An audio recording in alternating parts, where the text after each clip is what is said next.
The intent of this series of videos is to help you review naming simple compounds, albeit binary ionic compounds containing polyatomics, ionics that contain transition metals, and then also any covalently bonded compounds. The intent, or how you should use this video, is I will pop up a new slide. I will pause for a moment. You can hit pause on the video, then I'll answer it. So it's kind of a mixed review. You can watch it or you can pause it as you go and try to solve them on your own and then check to see if you're correct or not. This is a flow chart that will help you determine how you should go about naming or writing the formula for certain compounds. If you do not have this information in your notes, go ahead and pause the video at this time and go ahead and make yourself a quick copy, something to guide you through the exercise. Okay, this compound is ionic. Barium is an alkaline earth metal, so it's representative. It's always 2+. Iodine is always 1-. This is barium, iodide.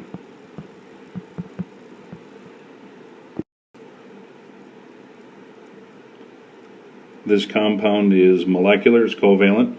So dinitrogen is N2, hexafluoride is F6. Calcium oxide. Calcium is always 2+. Oxygen is always 2-. Because they're equal and opposite, they cancel. The formula, CaO.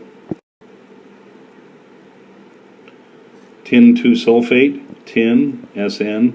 The 2 does not mean there are two tins, it means the charge is 2+. Sulfate is SO4, 2-. Because they are equal and opposite, SN, SO4. Sodium sulfate. Sodium is always 1+. Sulfate, SO4, 2-. When you cross them, Na2, SO4. This 2 comes down there. The understood one goes that way. Okay, if you unzip this one, mercury is going to go up here. The phosphate is going to go here. The 3 goes here. The 2 goes this way. This is mercury 2 phosphate.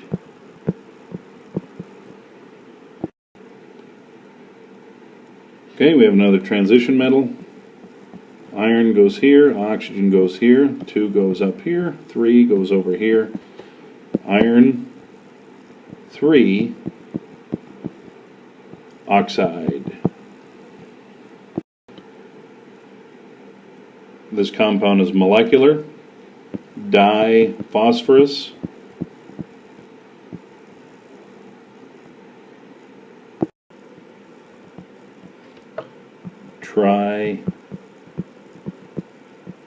Trisulfide. Another molecular compound, sulfur difluoride, SF2.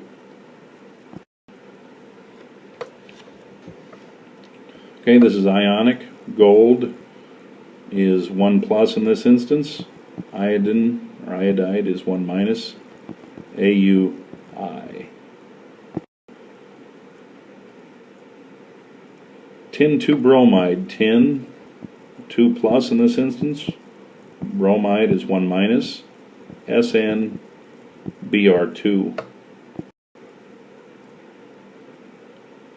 Okay, we have another transition metal. If we unzip this, chromium gets a 3+. Oxygen is 2- as it should be. This is chromium 3 oxide.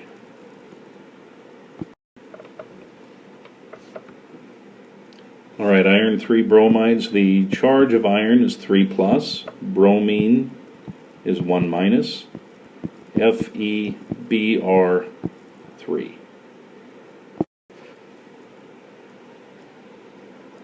Okay, here's another transition metal. We have to unzip this. 2 goes up here by dichromate. The understood 1 goes up there behind copper. This is copper 1 dichromate. Notice the 7 did not move. The 7 is part of the dichromate, so it's not copper 7 plus, it's this understood 1. This 1 goes up to the copper, copper 1. Okay, for this one, sodium is representative, so this is simply sodium chromate.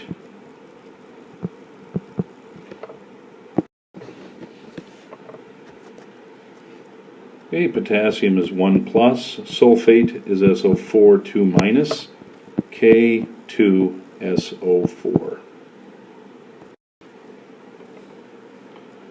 Aluminum phosphate. Aluminum is 3 plus, phosphate, polyatomic, PO4 3 minus. They are equal and opposite, AlPO4. Potassium is representative, so this is simply potassium nitrite.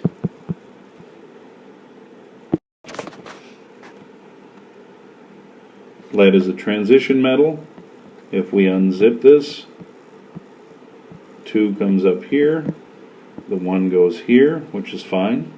So this is lead 2 chloride.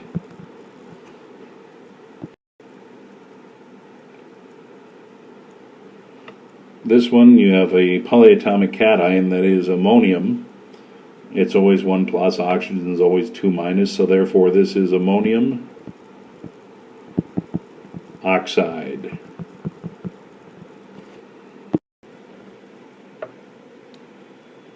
This one's actually a little tricky.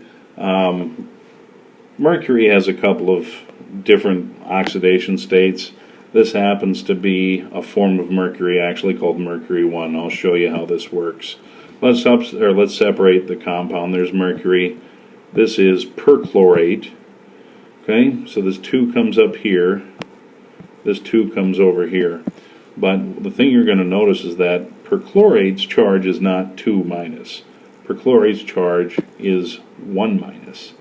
So if that's 1, you have to reduce this to 1. This is actually mercury 1 perchlorate.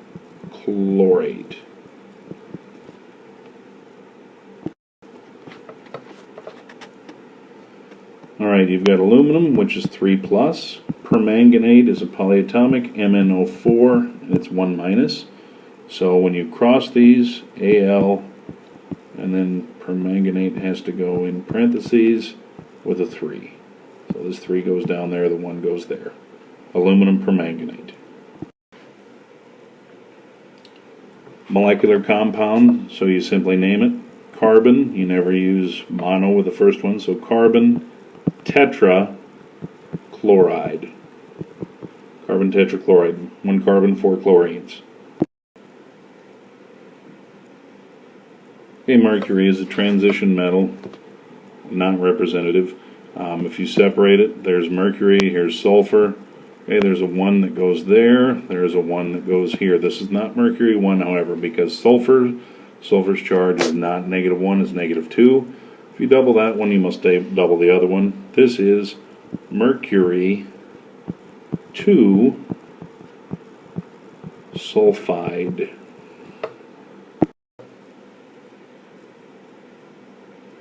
Okay, tin 4, so we have tin with a 4 plus charge. Chloride is Cl with a minus, so it's SnCl4.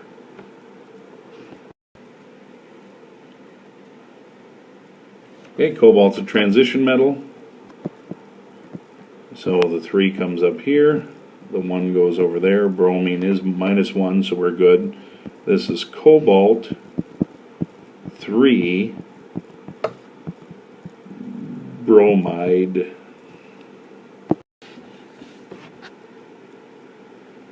Manganese is another transition metal, Mn.